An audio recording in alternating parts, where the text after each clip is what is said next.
welcome to the Lighten Up Podcast with Lauren Polly, your invitation for living on the lighter side of life. I'm Lauren Polly, and I am delighted you've chosen to join me today for episode 154, Are You Giving More Than You're Getting?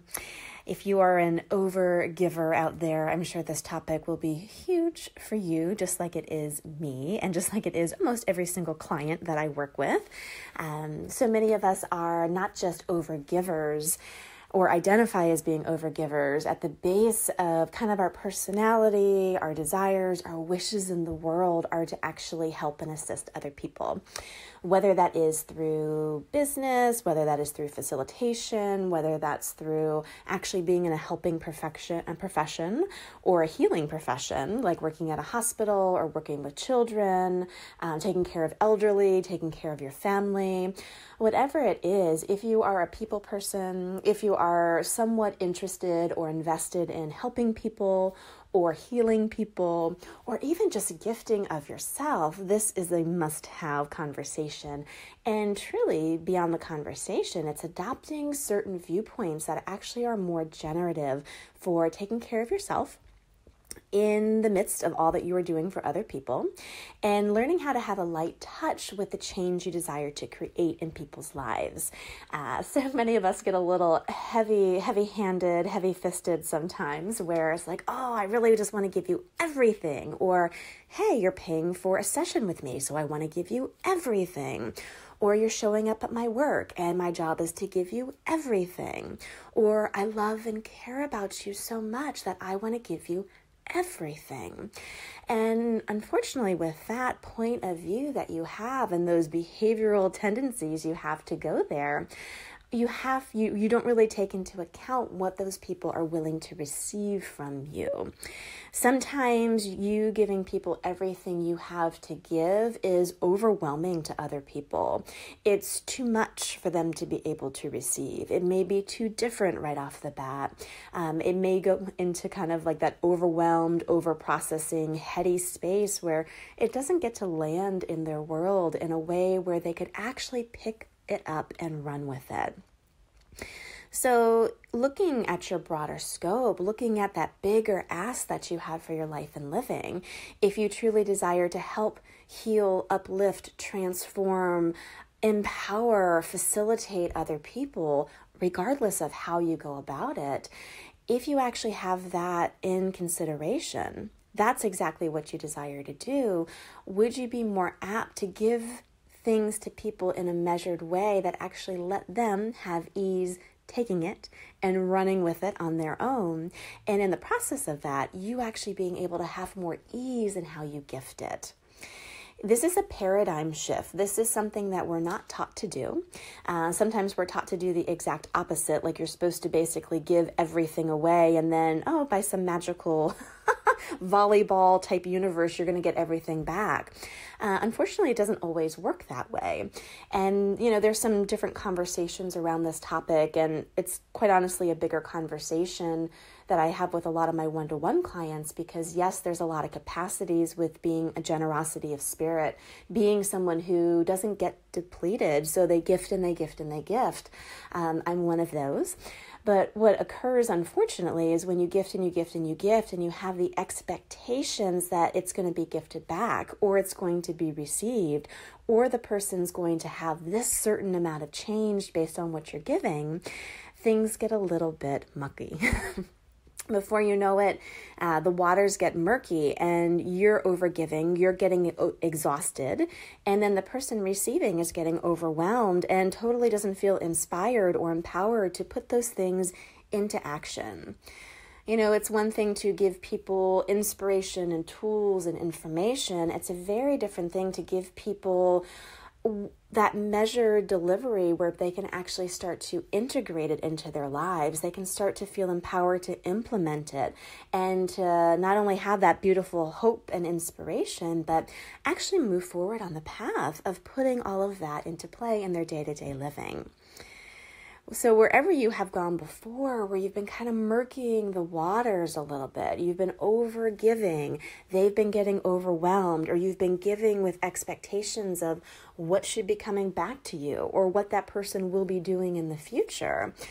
Will you at least let that kind of come to light now so you can make a different choice? And truly, that's all it is. This is a paradigm shift. This is a change in points of view. This is a change in your mentation as you're working with people, as you're engaging with them professionally or personally. This is a huge, huge thing. And I was talking to one of my one-to-one clients. She's in a healing profession. She works at a hospital. She does direct patient care. So she's one-to-one helping people with health and kind of like functionality in their living. She's a therapist, of course, so that's kind of what they're doing. She's so interesting because she came up and she said, every single time I leave work, every single time I go home totally exhausted.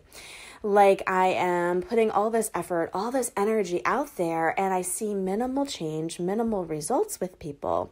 And I end up so physically, emotionally, mentally exhausted. So she was going home at the end of the day and not having really any pep in her step to be able to engage in her life and her living for her family, for her friends, and for her creative pursuits. So I gave her this tool that I'm going to give to you, and this is something that I implemented years ago working in the hospital, because again, I was in the exact same spot. I was trying to give people every single thing immediately to bring about the change I knew was possible. But in the meantime, I was getting exhausted and I was overwhelming my clients. So this amazing tool, which may sound a little cold and may sound a little bit disconnected at first, just give it a whirl, is to actually get real and true and really not rose-colored glasses of everybody wants all this change, everybody's going to make the choices I would make, but really getting clear of how much of a percentage of effort, of resources, of energy, that client, that person in your life, that relationship partner, whatever, is actually going to be putting into the work that you're doing together. Because the thing is, if there's a mishmash there, that's where the trouble's going to come from. If someone shows up in your office, if someone shows up in your life where they're going to put 10% of their energy in, 10% of their resources, and you're giving them 100% or over, guess what? You're overwhelming them. You're disempowering them in a way because you're sticking them with that.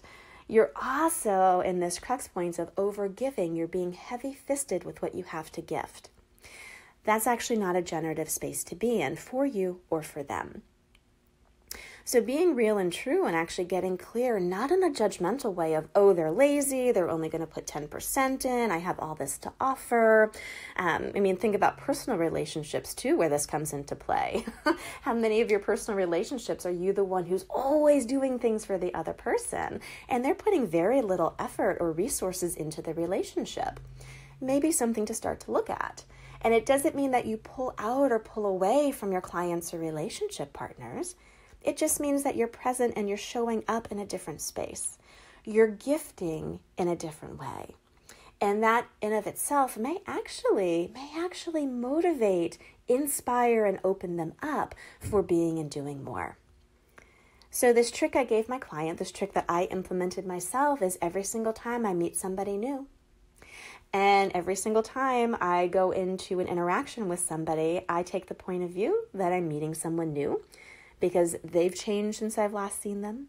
I've changed since I've last seen them. It's a hi, who are you today? And I ask, cool, how much of your resources or their resources are they going to put into this interaction?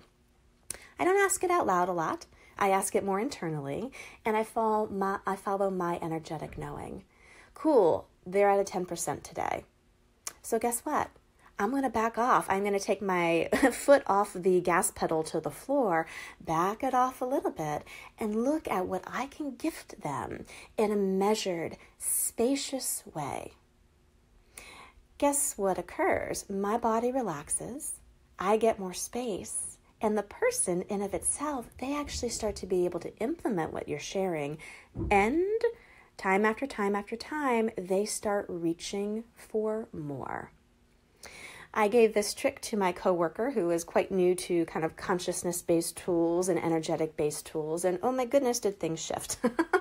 Not only did her days get easier with her clients, and she sees them back to back to back to back at the hospital, but she's actually able now to do side projects that really fill her up because she has extra energy. She's spending more time with her friends and her family. There's a little bit more of this creative pop in living because she came out of pushing her way to try to change the people that she had decided she was supposed to change and heal and help and fix. She regained that space for herself to utilize her resources, her energy, her time, her space, her consciousness, her money, everything, to be able to create a life that works for her while still having the impact she desires to have on her clients. And guess what her clients' results are? They're actually implementing more tools. They're following up on their home programs. They're being more motivated. They're leaving the sessions with questions of, hey, what else do you got? They're actually starting to reach for more while they implement what she's giving because she's not overgiving, because she's not pushing with a point of view about what is supposed to happen next or what that person is supposed to do. She's being so kind because she's letting those people drive. Because after all, it's their session. And in a personal relationship, how often do you do this where you overstep and it becomes all about you in your caring and sweet nature of wanting to give and give and give and drive it a certain way? Well, you have to look at what that does to the other person. Is it actually a kindness, even in personal relationships, to pull your foot off the gas pedal just a little bit, back up just a little bit to actually allow them to reach for more? Allow them space to change and allow that beautiful space, like I was speaking to earlier, of actually showing up every day of, hey, who are you? Nice to meet you again. And allowing each other the room and groove to allow the dynamics of the relationship to change as well. This is a really important conversation. I know most of you out there listening are either entrepreneurs in healing, helping, kind of businessy relationships that are more heart-centered, where you really are looking at improving the quality of other people's lives. I know a lot of you out there are listening too, really looking at self-improvement and self-actualization and self-development and really just wanting a greater, lighter living for yourself. You know, whether you apply this in your day-to-day job, whether you apply this into your business, or whether you apply this, oh my goodness, just in your personal relationship, it is a game changer. If you currently feel like you are giving more than you're getting, if you feel like what you're putting into things isn't actually coming out generative and actually creating greater, or if you're just constantly in this overwhelm sense where you are getting depleted time and time again and never really feeling like you're supported, this may be something that actually flips it in a massive, massive way.